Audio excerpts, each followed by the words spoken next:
Hey everybody, it's Chris again. I hope you're doing well.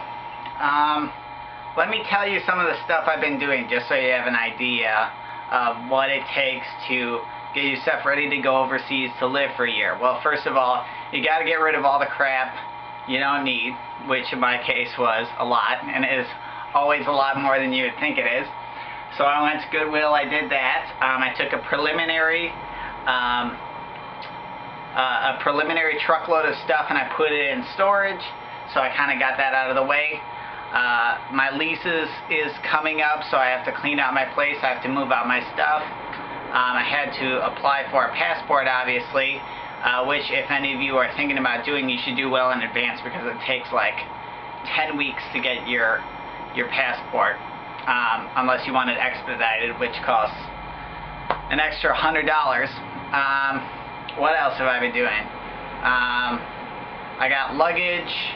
I bought extra clothes and shoes, stuff that I'll need specifically for my job or for, you know, the Taiwan culture and area. It's incredibly humid and incredibly hot. It's subtropical, so you have to be ready for that. Ponchos and all that kind of stuff. I've had to purchase all that. What else? I just had to purchase a visa. If you're going to Taiwan for more than 30 days, you have to have a visa there, because apparently the way they want you to do it is apply as a tourist, and then once you get there, then you get your work permit, and you can teach.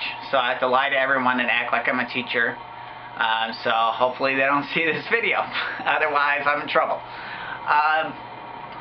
Other than that, I'm just trying to tie up all my loose ends, you know, applying for credit cards before I go over there and making sure that my debit card that was going to expire does not expire, so I had to order a new one. I had to order currency today, new Taiwanese dollars, which are about 35 Taiwanese dollars per $1 of the US. So the way that I easily remember it is,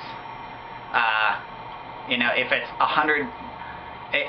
35, you know, is roughly about 33 1/3. So if it's 100 Taiwanese dollars, that's $3. If it's 1,000, that's $30 US.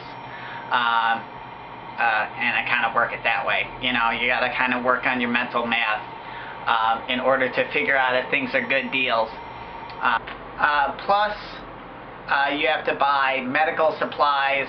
You know, for instance, deodorant is not really common over there, and in order to get some, it's like, first of all, you have to bust your ass trying to find it, and then it'll be sometimes $8 or $10 a stick, and so you got to bring all that stuff over with you, you know, not to mention Band-Aids and Neosporin and tweezers and aspirin, you know, stuff to kind of get you by until you get your place all set up. So, another thing that really surprised me in my research was that to get an apartment there, you have to put down a 2 months deposit.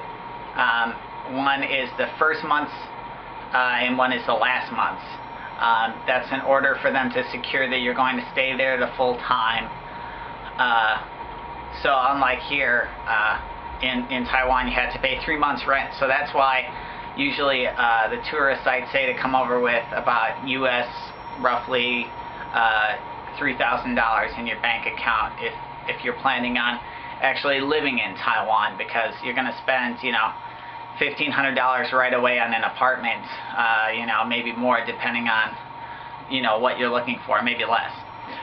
So it's really like a lot more stuff than, you know, if you haven't traveled, it's just like so much more stuff than you would even conceive initially that you would need to go overseas. But you know, it's a good way to get rid of some extra stuff, and you know, it's been really rewarding thus far. It's incredibly stressful. I still have to learn Mandarin, which I'm really concerned about. I downloaded Rosetta Stone in order to get started on that pretty soon, but so far it's just been really slow going. Plus, you know, the stress of just making such a transition is really starting to take its toll on me. I have a really hard time getting to sleep, and it's kind of been difficult for me just because this is such a huge change that you know, no matter, I'm trying to realize that no matter how much research I do on, you know, cultural trends and all the stuff I need to know, and where am I going to get a haircut, and where are movie theaters, and where am I going to live, and all sorts of stress, not to mention the fact that I'm starting a brand new job and I don't feel like I have a tremendous amount of teaching experience, and yet my classroom's going to be 45 kids. It all just kind of is starting to take its toll, but thank you all for being so supportive. I just heard nothing but really exciting things from other people, so I really appreciate that, and I hope you're all doing well, and until next time, this is Kris from Madison saying so long.